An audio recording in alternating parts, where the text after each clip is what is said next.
اللہ اور اس کے بندے کا آپس میں پیار، نبوت اور رسالت کا سلسلہ، وہ بھی انسان میں سب مخلوقات کو کن سے پیدا کیا اور انسان کو اپنے ہاتھوں سے پیدا کیا۔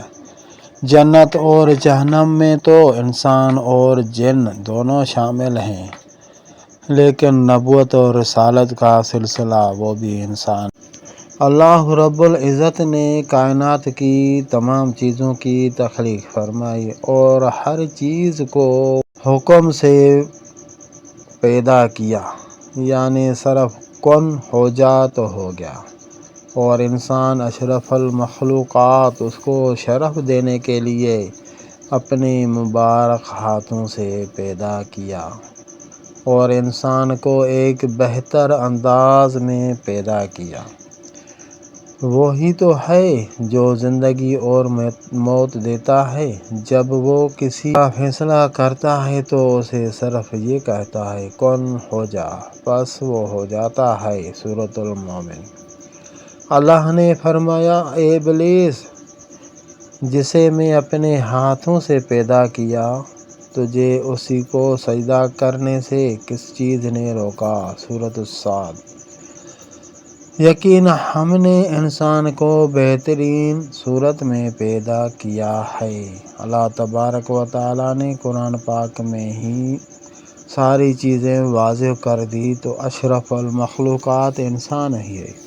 اسی کو اپنے ہاتھوں سے پیدا کر کے وہ بھی شرف بخشا۔ رسالت اور نبوت، وہ بھی انسان کے لیے شرف۔ اللہ سبحانہ و تعالیٰ نے انسان کی بہتر انداز میں تخلیق کرنے کے بعد اسے بیکار نہیں چھوڑا، بلکہ اسے پکڑنے کے لیے ہاتھ، چلنے کے لیے پاؤں، سننے کے لیے کان، دیکھنے کے لیے آنکھیں، بولنے کے لیے زبان، چاہنے کے لیے دل اور غور و فکر کرنے کے لیے دماغ عطا فرمائے۔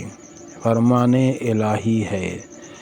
ترجمہ: بے شک ہم نے انسان کو ایک مرد اور عورت کے نطفہ سے پیدا کیا تاکہ ہم ان کا امتحان لیں، چنانچہ ہم نے اسے سننے دیکھنے والا بنایا۔ بے شک ہم نے اسے سیدھی راہ دکھائی، اب خواہ وہ شکر کرنے والا بنے یا ناشکرا بنے۔ اب اللہ تبارک و تعالیٰ نے چوائس پہ چھوڑ دیا، گناہ کرو یا اللہ تبارک و تعالیٰ کی فرما برداری کرو۔